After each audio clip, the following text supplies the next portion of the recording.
She saw him first in a hotel lounge, swirling around gobstopper of ice in his half-full tumbler of whiskey, sitting at the bar like he was waiting for someone. She'd come from her best friend's boyfriend's 30th in a new cocktail bar called Espionage, where you entered via a secret knock through a hidden passage in the Chinese takeaway next door, then had to give a password to the door bitch, after which they were all given identical trench coats and fedoras to wear, like it was the 1930s and they were spies. In the ladies, disguised as a phone box, she'd taken the cheap featherlight things off and examined the labels. Primark, very vintage. Catching sight of her miserable face in the two-way glass, it looked like a mirror, but people could see you doing your makeup. She quickly smiled, wide and fake, and put on lipstick for something to do. What the fuck am I doing here? She mouthed redly at the glass, raised her eyebrows, and blew a kiss. She thought maybe she could stand it for a few hours, but then the cocktail menu arrived, written in invisible ink.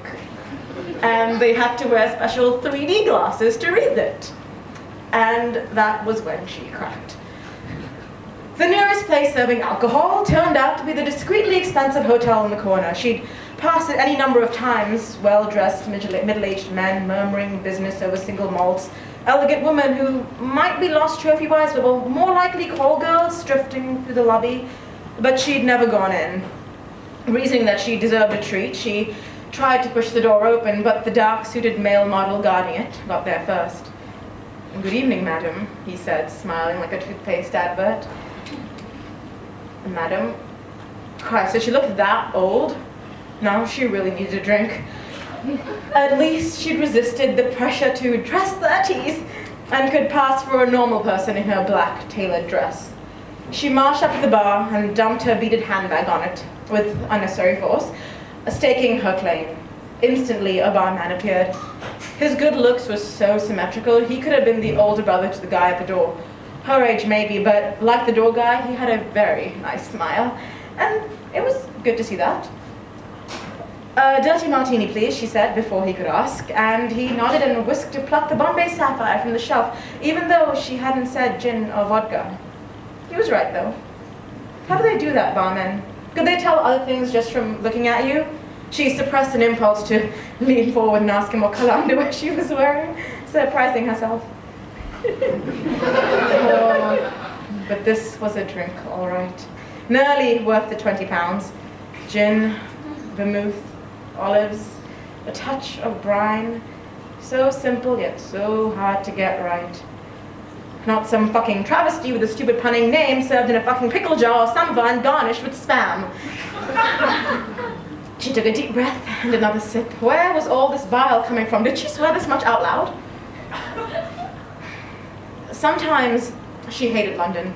Its fads, its fails, but most of all, its people. Londoners, honestly.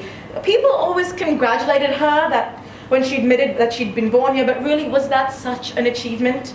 To belong by birth to a city full of trench chases and blowhards. Sometimes it was the uncoolest place on earth. But at least bars like these still existed, where you could get a proper drink and people left you alone. Thinking this, she glanced up into the bronze mirror and caught his eye, the man sitting across the bar with the whiskey and the ice sphere. He was smiling, and she realized she was frowning. He raised his glass in mock toast, and what the hell, she did the same. Then she played with her phone desultory until she'd finished her drink and the 3 olives it came with, fat and green as early plums, at which point she found another martini slid deftly into its place, along with a tripartite tray of architectural bar snacks.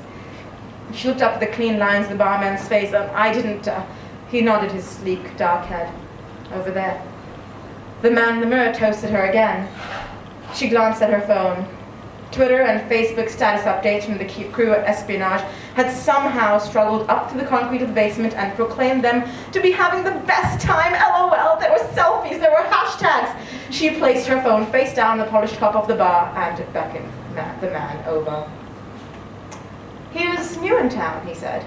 Here on business for a few days. Important meetings Friday and Monday, awkwardly bracketing the weekend. Had to fly back Monday night, just hanging out at the bar of his hotel, wondering what Londoners usually did for fun, and feeling like he was missing out on this great city somehow. Like he needed a local to show him the sights, the real London. And then he'd seen her on her own, and he hoped she wasn't offended. She just looked so together, like she really knew her way around. She bridled modestly and played with her sixth olive, catching sight of her alien, sophisticated silhouette in the bar mirror.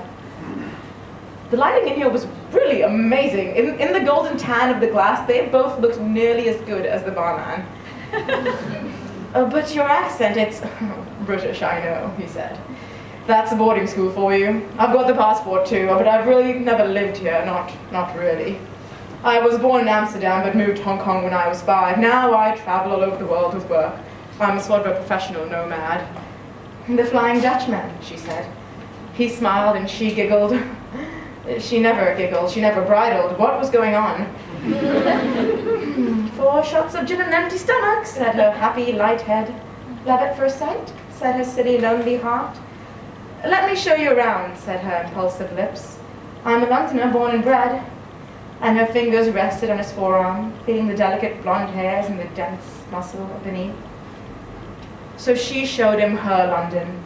Not the vapid pop-up gimmicks shops, but Victoria Park and the Whitechapel Gallery, the Hunterian Museum and the Greek Cafe in King's Cross, the pub theatres of Kentish Town, and the pie shops of Southwark. At night, they wandered exhausted back to his discreetly expensive hotel, ordered room service, and had a lot of sex.